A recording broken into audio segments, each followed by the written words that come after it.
नमस्कार दोस्तों, मैं अरविंद मिश्रा, प्रवक्ता श्री शक्ति डिग्री कॉलेज। आज आपको यूपी टेट, सुपर टेट और सी टेट तथा डीएलएड हेतु 30 क्वेश्चन का रिवीजन करवा रहे हैं। ये मान लीजिए आपको सारे के सारे क्वेश्चन आने चाहिए। बहुत बार ये सब पढ़ा चुके हैं, पुनः रिवीजन करा रहे हैं। ये सारे क्वेश्चन कई बार एग्जाम्स में आए हैं, इसलिए रिवीजन करा रहे हैं। ध्यान से सुनिए और अपनी तैयारी देखिए। लिखने की कोई ज़रूरत नहीं, बस सुनिए आप। डेमोक्रेसी एंड एजुकेशन पुस्तक के लेखक का नाम तो ये जॉन डीवी। वर्धा सम्मेलन या अखिल राष्ट्रीय शिक्षा सम्मेलन कब आयोजित किया गया था? ये 1937 में आयोजित किया गया था। अब वर्धा शिक्षा सम्मेलन को किसने प्रतिपादित किया था या किसने इसकी अध्यक्षता की थी? हमारे कमेंट्स बॉक्स पे लिखिएगा। अनिवार्य प्राथमिक शिक्षा का संविधान के किस अनुच्छेद के द्वारा प्रावधान किया गया था? तो धारा 45 के अनुच्छेद 21A। समाज गुणवत्ता वाले स्कूलों की समान रूप से सभी की उपलब्धि समान अवसर का एक महत्वपूर्ण घटक है। ये किसने कहा था? लुईस किसबर्ग ने। राष्ट्रीय जनसंख्या नीति की घोषणा कब की गई थी? तो राष्ट्रीय जनसंख्या नीति की शुरुआत में सबसे पहले घोषणा की गई थी 16 अप्रैल 1976। बाद में ये 20 जनवरी 1980 को संशोधित हुई थी। दीवा स्वप्न पुस्तक के लेखक, आपको पूछा था टेस्ट में, ही आया है, देखो, गिज्जूभाई बधेका। ठीक है ना। तो शिक्षा द्विध्रुवी प्रक्रिया आपसे पूछा गया था, तो ये एडम्स ने दिया है। शिक्षा त्रिध्रुवी प्रक्रिया ये किसने कहा है? जॉन डीवी ने कहा है। इनके अलावा किसी ने कहा हो तो वो बाद वाली बात नहीं मानते, शुरुआत वाली बात ज्यादा हम मानते हैं। शिक्षा एक प्रक्रिया है जिसके द्वारा बालक अपनी जन्मजात शक्तियों को अभिव्यक्त करता है। ये कथन किसका है? तो ये फ्रॉबेल का है। मारिया मॉन्टेसरी कब भारत आई थी? ये 1939 में आई थी। वैदिक प्राचीन कालीन शिक्षा किस दर्शन पर आधारित थी? तो ये आदर्शवाद पर आधारित थी। राममूर्ति समिति सन 1990 में क्यों गठित की गई थी? तो राष्ट्रीय शिक्षा नीति जो बनी थी 1986, उसकी समीक्षा करने गए, तो ये राममूर्ति समिति 1990 गठित की गई थी।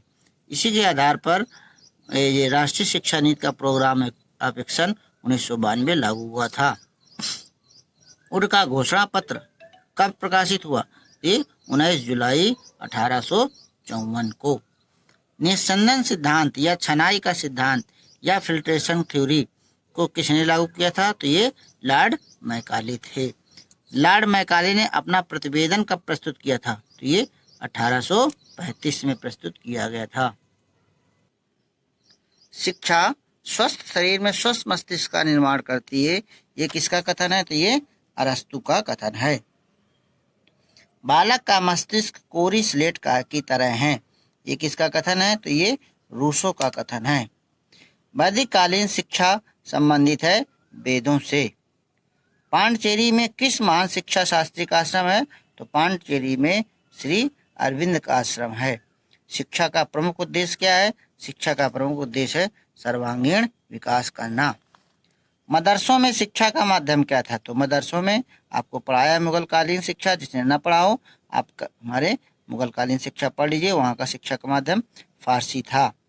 वैदिक कालीन शिक्षा के संस्कार कौन से थे? तो वैदिक कालीन में प्राथमिक उपनयन संस्कार थे और अंतिम जो है समापवर्तन संस्कार था। तो आप हमारे बौद्ध कालीन शिक्षा में प्रारंभिक और अंतिम संस्कार कौन थे? कमेंट्स बॉक्स पे लिखिएगा।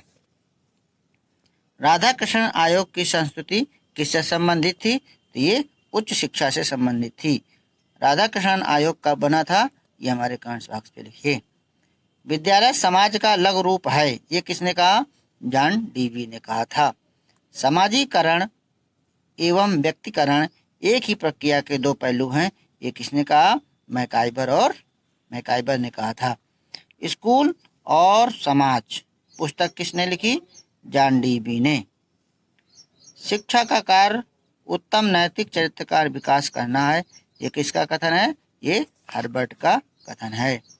समाज विहीन व्यक्ति कोरी कल्पना है। ये किसने कहा है? देखो, सब क्वेश्चन पूछे गए हैं, ये रेमंड ने कहा था।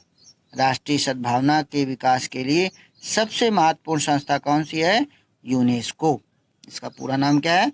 United Nation of Education, Scientific and Cultural Organization. और लास्ट क्वेश्चन है, परिवार शिक्षा का सर्वोत्तम स्थान है और परिवार बालक का प्रथम विद्यालय है, ये किसने कहा है? ये पेस्टोलॉजी ने कहा है। तो ये 30 क्वेश्चन का फटाफट रिवीजन कराया। बहुत बहुत धन्यवाद। Thank you. सुनते रहिए। नमस्कार।